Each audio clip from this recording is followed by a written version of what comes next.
এবার মরক্কোর সাথে ওপেন দুর্নীতি করলো মাঠে থাকা রেফারি। এমবাপ্পে গোল মিস করলেও এরপর মাঝমাঠ থেকে অসাধারণ গোল করলেন কিলিয়ান এমবাপ্পে। উসমান দেমবেলে দারুণ গোল, তাতে করে মরক্কোকে দুর্নীতি করে কেমন করে ভাসালো ফ্রান্স। শেষ 16তে প্ল্যানটি মিস করেছিল ব্রাজিল, মিস করেছিলেন ব্রাজিলের এক ফুটবলার। সেই শুরুর প্ল্যানটি মিসের ভুলের মাসুলও অবশ্য দিতে হয়েছিল ব্রাজিলের। এদিন অবশ্য মিশরের বিপক্ষেও লিওনেল মেসি প্ল্যানটি মিস করেছিলেন, সেই ভুলের মাসুলও দিতে হয়েছিল আর্জেন্টিনার। একের পর এক আক্রমণ করেছিল মিশর আর আর্জেন্টিনাকে কাঁপিয়ে দিয়েছিল মিশর। আজ কোয়ার্টার ফাইনাল থেকে কে জায়গা করে নেবে সেমিফাইনালে, মরক্কো নাকি ফ্রান্স? শুরু থেকে আক্রমণ আর পাল্টা আক্রমণ চলেছিল, তবে বল দখলে নিজেদের এগিয়ে রেখেছিল বেশ কয়েকবার ফ্রান্স।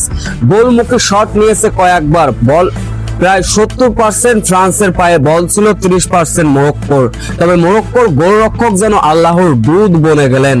ম্যাচের বয়স তখন 25তম মিনিট। এমবাপ্পে চিতা বাঘের মতো বল টেনে নিয়ে যাচ্ছিলেন গোলের দিকে। গোলে যখন শুট নেবেন তখনই মরক্কোর এক ফুটবলার অবৈধভাবে বাধা প্রদান করলেন। ফাউলের জন্য আবেদন করতে থাকে ফ্রান্স।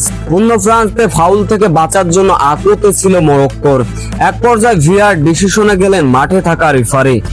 ভিআর ডিসিশনে দেখা গেল এমবাপ্পেকে অবৈধভাবে বাধা প্রদান করেছিলেন মরক্কোর ফুটবলার। প্ল্যানটি শুট নিতে আসলেন কিলিয়ান এমবাপ্পে। বিশ্বকাপে তার সঙ্গে ঘটলো অঘটন। এটা কি করলেন কিলিয়ান এমবাপ্পে?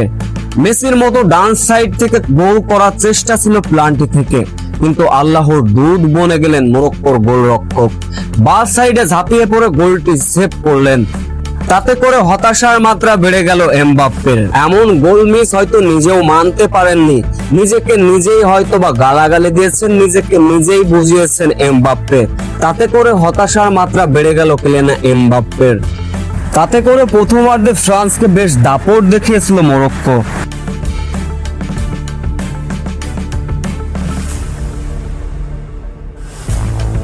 ফ্রান্সের ভুলে ভরা থাকলেও গোলশূন্য বিরতিতে যায় দুই দল। মরক্কো যেন রুখে দিয়েছিল ফ্রান্সের। দ্বিতীয় অর্ধে সে আবারও এমবাপ্পে শো। একের পর এক আক্রমণ যখন করছিল ফ্রান্স, তখনই ম্যাচের বয়স তখন 58 মিনিট। মাঝমাঠ থেকে বল টেনে নিয়ে যাচ্ছিলেন এমবাপ্পে। ডিবক্সের অনেক বাইরে থেকে দূর পাল্লার শট। এবার আর কোনো ভুল নয়, ডান সাইড থেকে বল ভাসিয়ে দিলেন।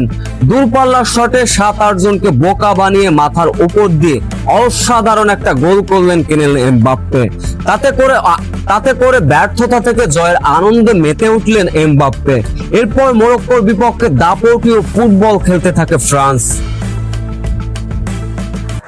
এরপর সময় যত বাড়তে থাকে, খেলার ধার তত বাড়তে থাকে ফ্রান্স। মাঝমাঠ থেকে বল টেনে নিয়ে গেলেন এবার উসমান দেমবেলে। দূরপাল্লার শট, আবারও গোলবারে বাঁ সাইডে বল ঠেলে দিয়ে গোল উৎসবে মাতলেন উসমান দেমবেলে।